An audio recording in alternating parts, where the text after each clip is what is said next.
Hello दोस्तों, कैसे हैं आप सभी। आई होप आप सभी स्वस्थ होंगे, मस्त होंगे, बिंदास होंगे और आप सभी की अपनी अपनी तैयारी बहुत अच्छी चल रही होगी।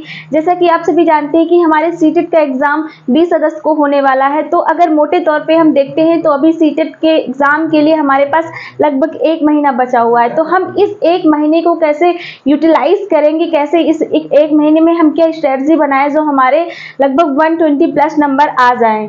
और अगर आप अच्छे से सच में हमारे जो हमने टॉपिक बताए हैं इनको आप फॉलो करते हैं तो आपके 130 प्लस भी आएंगे। बस आप मेहनत करते जाएं, जैसे मैं बता रही हूँ। सारे स्टेप टू स्टेप में इस टाइम को हम कैसे यूटिलाइज करेंगे तो इस पे हम डिस्कस करने वाले हैं। तो आप सभी हमारे इस वीडियो में अंत तक बने रहें। हमारा पेपर है वो 20 अगस्त को होने वाला है, यानी कि आज से लगभग मोटे तौर पर देखते हैं तो 1 महीना बचता है। तो इस 1 महीने में हमें क्या क्या तैयारी करनी है, कैसे पढ़ना है, तो आइए समझते हैं टॉपिक वाइज।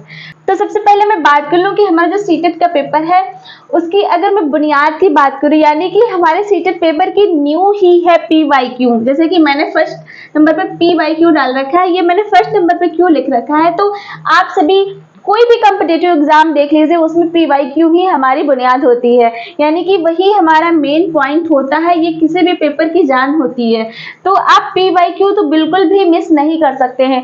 तो अभी जैसे कि मैंने PYQ बताया, और पहले जो एग्जाम का पैटर्न था वो ऑनलाइन था और अब ऑफलाइन हो गया है। तो बहुतों के मन में ये क्वेश्चन उठता है कि अगर पहले होता था ऑफलाइन, बीच में क्या हुआ ऑनलाइन हो गया और अब फिर से उसको ऑफलाइन कर दिया गया है, तो मैं क्या करूं।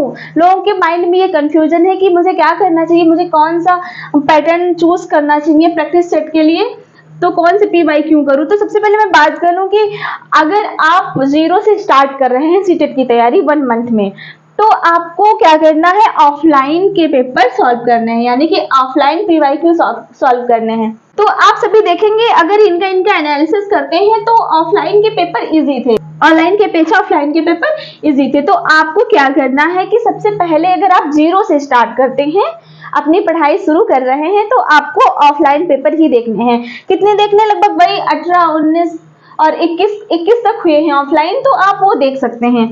और इसके कितने सेट करने हैं तो मैं आप सभी को बता दूं कि लगभग कम से कम 2 से 3 सेट करने हैं आपको। अगर और चाहते हैं तो आप 2011 से शुरू कर सकते हैं ऑफलाइन। बाकी मैं अगर कहूँ तो 19 और 21, 18, 17, 18, 19, 21 ये देख सकते हैं आप पेपर। तो कम से कम मैं बता रही हूँ 203 की आपकी मर्जी है, 2011 से भी सॉल्व कर सकते हैं। तो मैं बात कर लूं कि ऑफलाइन के बाद तो ऑनलाइन ही हुआ था, तो जो कुछ पैटर्न में चेंज आए थे पेपर के तो वो ऑनलाइन में ही देखने को मिले थे। तो आप इसको इग्नोर नहीं कर सकते कि ऐसा नहीं कर सकते कि ऑफलाइन ही कर लिया तो छोड़ देते हैं, ऐसा कुछ भी नहीं है। जो पैटर्न में बदलाव हुआ था परीक्षा के वो ऑनलाइन से ही समझ में आएगा, तो आपको इसको भी नहीं छोड़ना है, आपको इसको भी सॉल्व करना है। यानी कि आपको ऑनलाइन पेपर लगभग कम से कम मैं बता दूं, अगर आप अच्छे मार्क्स लाना चाहते हैं तो जाहिर सी बात आप तैयारी कर ही रहे होंगे। अगर आप नए सिरे से तैयारी करते हैं तो आपको आज से ही सॉल्व करना होगा। तो किसी भी पेपर को अगर हम तैयारी करने चलते हैं तो उसका PYQ देखते हैं, तो आपको PYQ ऑनलाइन भी देखने हैं। ये कम से कम आपको 20 प्रैक्टिस सेट इसके करने हैं, ठीक है। तो आप ये भी कर लीजिए। आप इसके 20 हो गए, इसके कम से कम अगर आप 3 भी करते हैं तो 23 हो जाएंगे। तो ये मतलब आराम से आप को पैटर्न समझ में आ जाएगा परीक्षा का, तो आप आराम से पेपर कर लेंगे। उसके बाद मैं बात कर लूं इंपॉर्टेंट टॉपिक्स एंड जितने भी मैंने ये पॉइंट दे रखे हैं इनको, तो आप चाहो तो PYQ के बाद ये कर लो, या फिर आप चाहो तो PYQ के बाद कोई भी मैराथन कर सकते हैं। तो मैं अगर अपनी बात बताऊं कि PYQ के बाद जहां तक मुझे लगता है तो आप सभी को मैराथन करना चाहिए।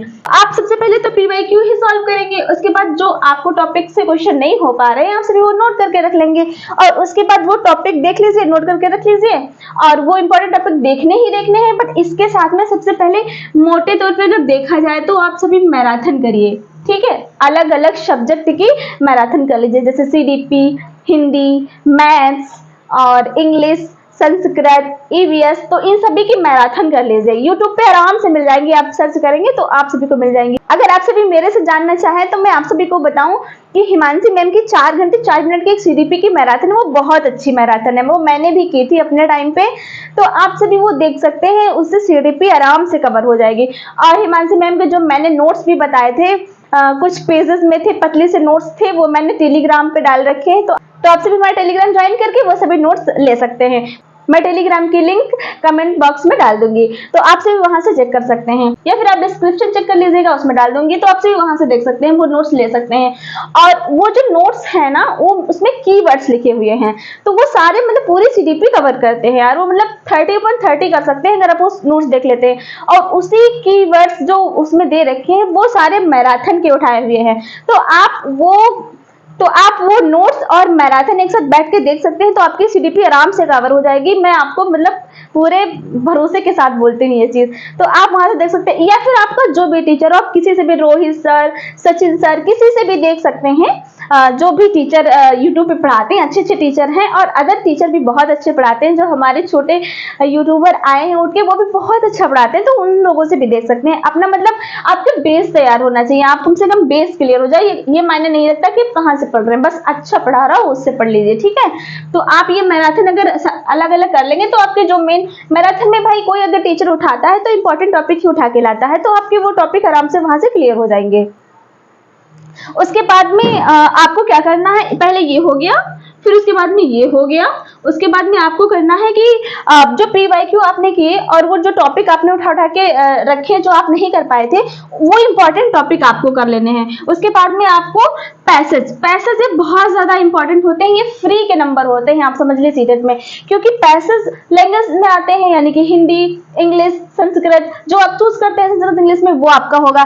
तो ये पैसेज तो मुफ्त के नंबर है, इसको तो खोना ही नहीं है किसी भी हाल में। उसके बाद आल सब्जेक्ट पेडागोजी ये कैसे होगी, तो ये आपकी भाई प्रीवियस ईयर से ही हो जाएगी, इसलिए मैं बता रही हूँ कि ये पूरे पेपर की बुनियाद है, तो ये प्रीवियस ईयर तो आप छोड़ ही नहीं सकते हैं, क्योंकि यहीं से हो जाएगी। उसके बाद 1 मंथ में अगर आप शुरू से ही किए हैं, तो आपको ये पूरा रिवाइज करते रहना, जैसे मैंने बताया है, जो मैंने स्टेप टू स्टेप बताए हैं हम सभी को, वो आपको रिवाइज करते रहना, और आपका पेपर आराम से, आप अपना ये पेपर सॉल्व कर सकते हैं, और आराम से आपके नंबर आ जाएंगे 1 महीने में। तो आप सबके पास 1 महीना भी बहुत होता है, तो आप ये मतलब केवल पात्रता परीक्षा है, तो 1 महीने में आराम से आप अच्छे नंबर ला सकते हैं। बाकी मैं आप सभी को एक बात बता दूं, ये सीटेट का पेपर पास करना बहुत ज्यादा जरूरी है, क्योंकि आपके पास बहुत अच्छा मौका है। अगर आप यहाँ पे अप्लाई किए हुए हैं, तो ये सीटेट बिल्कुल भी हाथ से जाने ना दे, क्योंकि क्या पता बिहार की तरह ही यहाँ पे भी बिना टीटी कराए हुए वैकेंसी निकाल दे, तो आप सभी के पास ये सुनहरा मौका है, ये सीटेट आप हाथ से जाने ना दे। बाकी मैं उम्मीद करती हूँ कि आप सभी को सारी चीजें समझ में आई होंगी, और इस वीडियो में यहीं तक, मिलती है एक न्यू इन्फॉर्मेशन के साथ, तब तक के लिए बाय बाय, थैंक यू।